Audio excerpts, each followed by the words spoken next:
Ibu-ibu yang hadir, bapak yang hadir ini, apa perkataan orang yang paling berat baru yang pernah kita hadapi? Apa perkataan yang paling berat? Yang tadi itu, rajin mana Pak Ima gitu. Itu yang. Itu, adonan sampai ngecen enggak? Iko ibu rajin-rajin sampai mengaji le enggak gilo bu iko kayaknya. Ada enggak? Le enggak ada.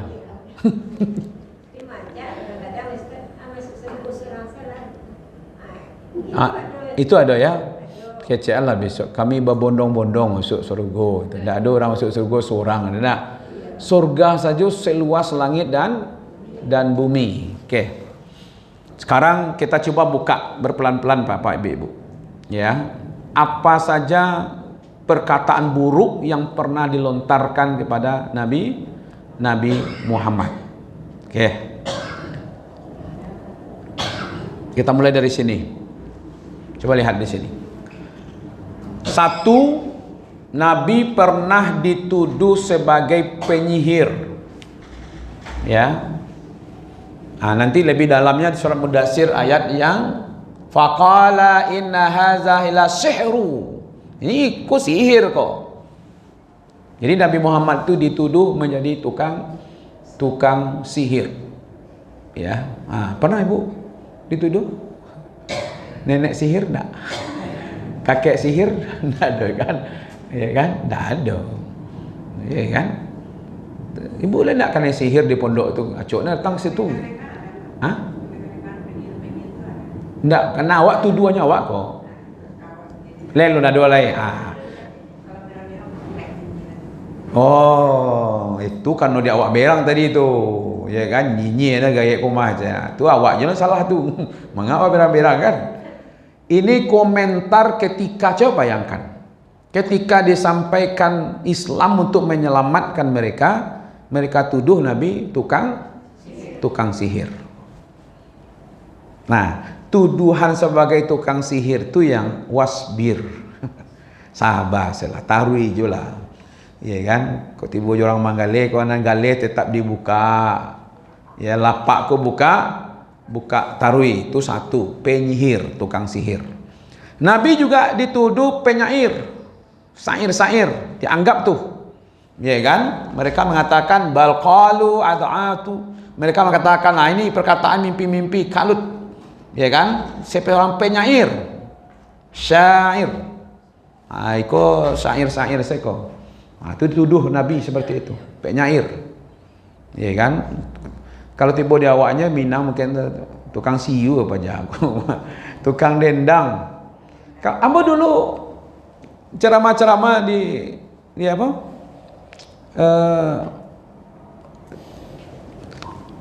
Assalamualaikum.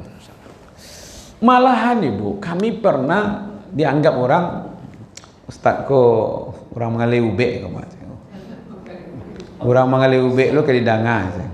Ada pernah ibu-ibu, bapak-bapak bertamu di pasar-pasar, orang mengalih ube? Hah?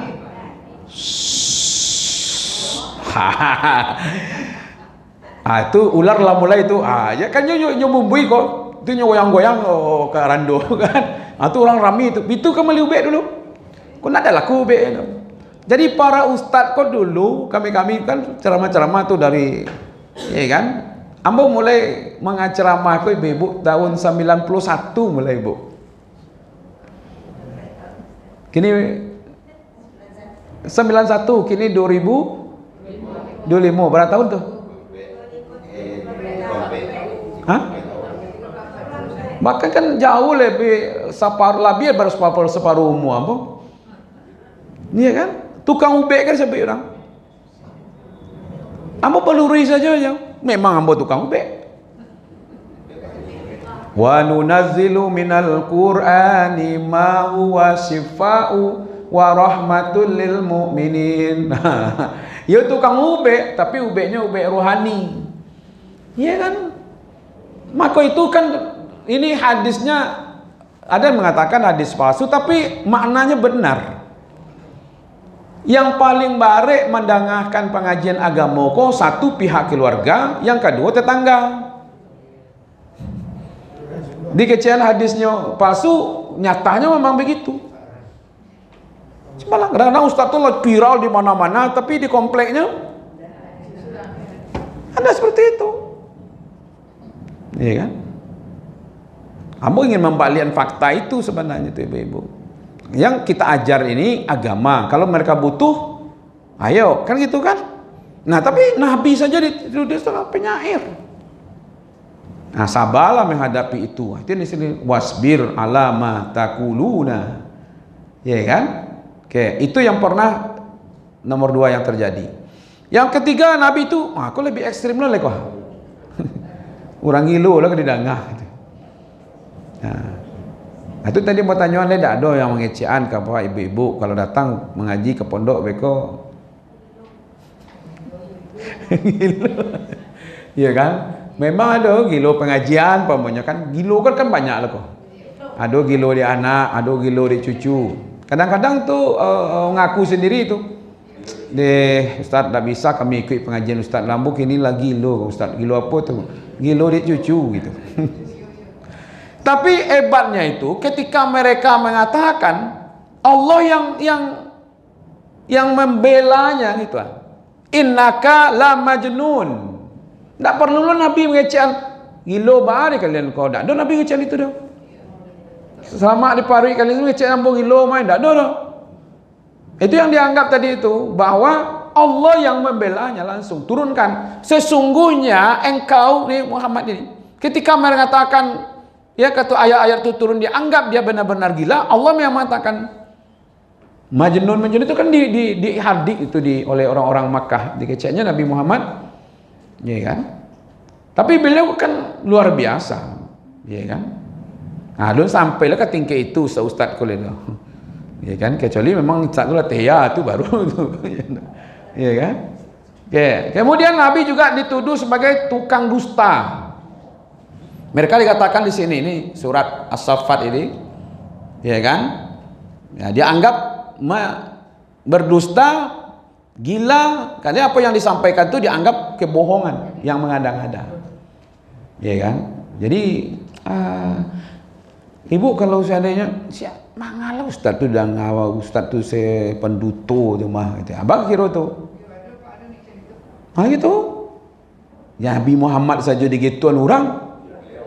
Apalagi kok kami iya kan tak ada mengah-mangah ada gitu iya kan. Nah, banyak tuh. Nah, itu biasa saja itunya. Sedang Nabi lagi kecehan. Padahal beliau justru sifat beliau tuh bertentangan dengan itu kan. Beliau siddiq diakui sampai puluh tahun tidak ada masalah dah. Tapi setelah menyatakan beliau seorang rasul baru muncul kalimat itu ya pendusta. Tapi yang hebatnya itu betul-betul tapi kalau dia punya barang berharga yang ditinggalkan dititip ya kan Nabi. Iya kan? Itu tandanya faktanya tidak ada. Yang menuduh lain, yang menitip barang lain. Kan itu rahasianya ya ketika kenapa Ali terakhir malam itu berada di Makkah menggantikan posisi beliau tidur. Ya kan? Kenapa tidak berangkat bersama Rasulullah? Karena masih ada barang titipan orang-orang Quraisy itu masih menitip kepada beliau yang belum diberikan kepada yang punya. Nah gitu nanti Ali lah yang akan membagi-bagi barang titipan itu. Padahal mereka dibenci, dituduh gilu lah, gitu penduto lah, tapi tetap juga dipercaya. Iya bukan munafik lagi, tapi kalau orang kafir Quraisy, iya kan? Nah itu ya bukan munafik lagi, memang udah kafir kan, mereka orang kafir kan, iya kan? Makanya yang tampil pertama sekali asa Muhammad yang menyatakan lebih daripada itu saya percaya. Kan itu yang dikatakan oleh Abu Bakar kan? Jangankan peristiwa perjalanan kok, Abu Bakar kawan engkau kok kecil tadi malamnya ke Palestina, Pak Wi ke Sidratul Muntaha, itu balik kemari balik. Kecil Abu Bakar, kalau Muhammad yang menyebut lebih daripada itu mu percaya. Itu makanya disebut Abu Bakar Siddiq. Ya kan? Siapakah percaya bu? Pada waktu itu, ya kan? Kamu tadi pagi ke Jakarta tuh balik ke Padang balik. Kok kini mungkin percaya orang? Karena ke Jakarta kini kok sejam ya kan, sejam 25 menit. Itu tibus itu secaca kaki itu balik kemana balik kemana kan?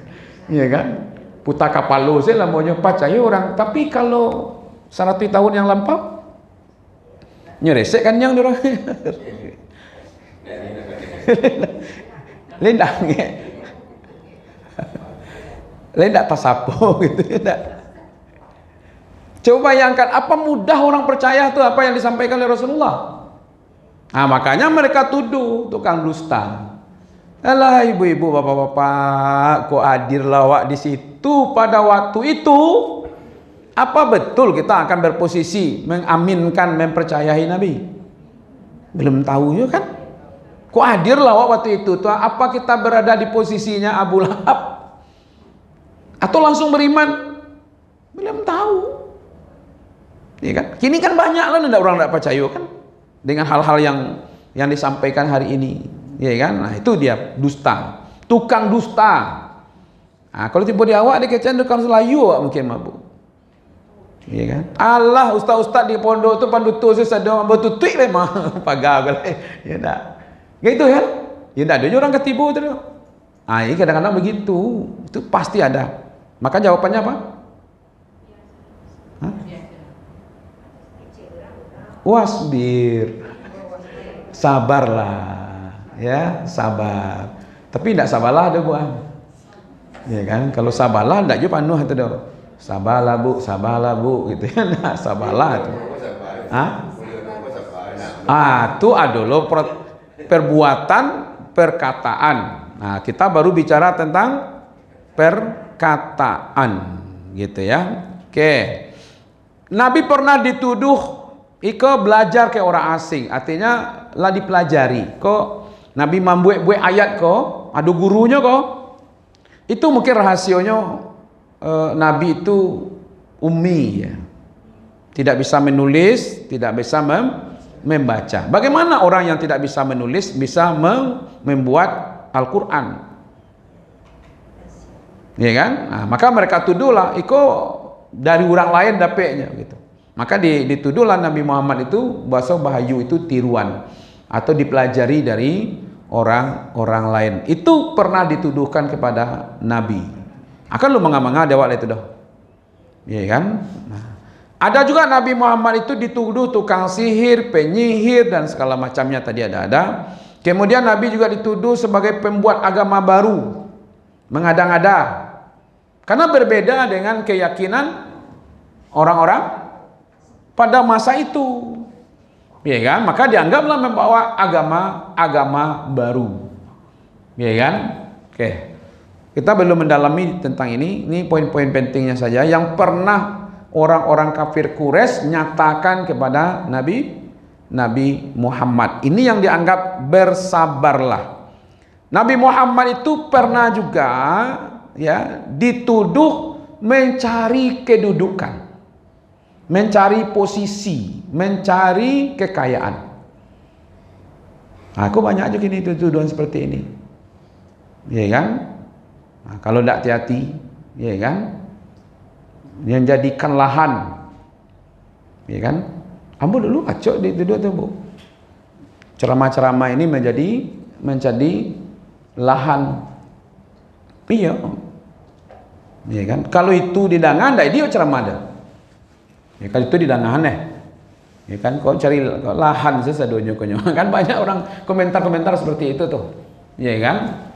Mungkin ada juga oknum, tapi bagi Nabi Muhammad ditawarkan harta menjadi orang kaya, ditawarkan jabatan yang paling tinggi.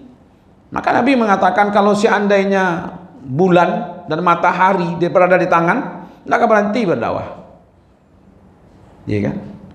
Kalau Nabi mau ya semua bukit-bukit di Makkah itu minta saja diambil saudanya, bukit-bukit itu bisa. Jabal Zur, Jabal Nur. Kalau di Madinah itu ada Jabal Uhud, Minta kepada Allah supaya dari ujung, dari puncak sampai ke ureknya itu menjadi amih sadonya. Bisa. Kenapa tidak bisa? Siapa Nabi yang paling kaya? Nabi Sulaiman. Kalau Nabi Muhammad mau lebih kaya dari itu bisa tidak? Bisa. Karena di dalam surat Ad-Duha itu dikatakan wala saufa yu'tika rabbuka fatarda.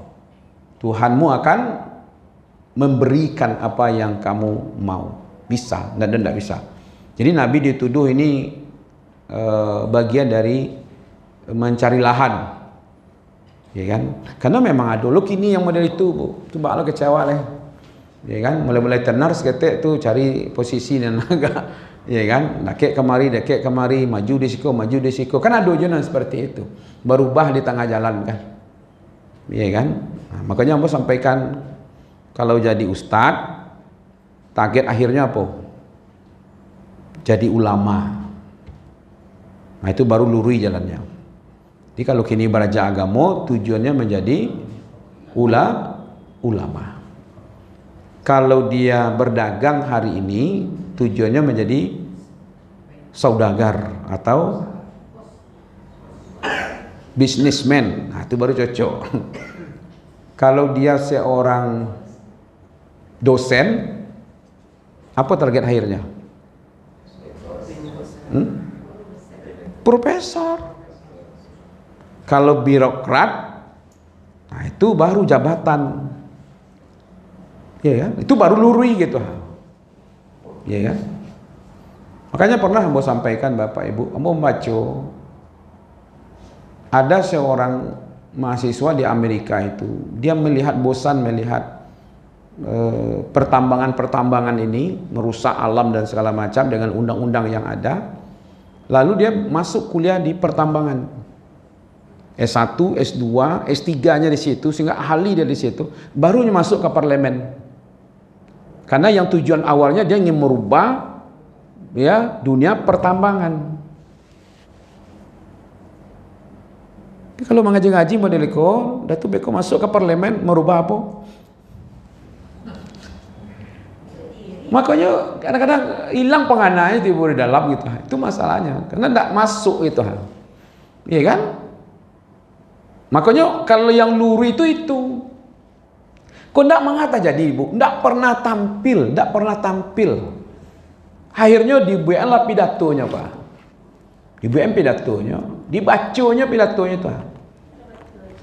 Assalamualaikum www. Apa itu? WTWB gitu ya. Kemudian ada bapak di situ, ada angko 2 di situ. Ada ibu, ada angko 2 di situ. Dia bacanya itu bapak 2, ibu 2. Sama orang baca Yasin dengan huruf Latin, ya kan? Yasin.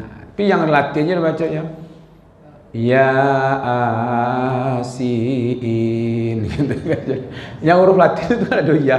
Ya itu ada huruf dua aja kan. Itu makanya ya gitu ya. Kalau enggak di profesinya gitu, enggak di keahliannya. Ya kan? Makanya Rasul sudah mengingatkan sebenarnya iza duyina amanata fantasiris sa'ah. Apabila amanah itu tidak diberikan kepada yang ahliha, maka tunggulah kehancuran. Gitu. Tunggulah kehancuran gitu. Ya. Sementara waktu Nabi dituduh mencari kedudukan dan kekayaan. Nah, gitu, ya kan? Nah, Nabi juga pernah dituduh, ya kan? Kok manusia gitu, tidak layak lah jadi menjadi nabi gitu, yatim lelai, miskin lelai. Pak kok tidak orang-orang kaya, orang-orang terhormat, kapan perlu malaikat, itu orang merendahkan posisi nabi. Kau ndak mangga dipersiapkan dulu sholat malam, baca Quran, zikir, dekatkan, yakin kepada Allah, bergantunglah kepada Allah yang menguasai timur dengan barat. Karena itu yang akan dihadapi ya.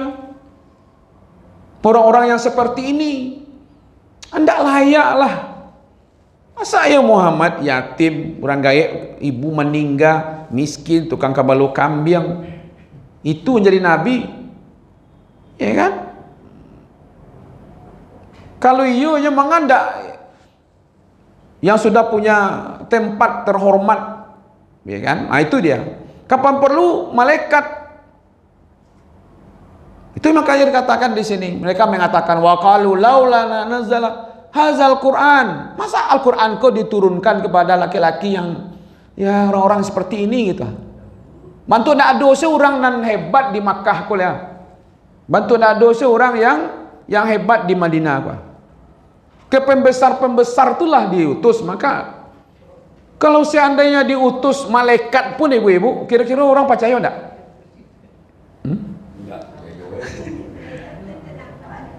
Ya taruhlah dia gini jasad gitu. Kira-kira orang percaya enggak? Enggak juga bu. Nyokok kayak enggak banyak enggak ama. Masa ya malaikat diutus ke kami kok manusia, malah bisa kami mencontoh malaikat. Anda itulah yang terjadi itu. Ah itu aja. Duduk salah tagak bedo. Tapi jawabannya adalah wasbir ala ma takuluna. Lah itu konsep ya, sabar menghadapi apa celoteh mereka.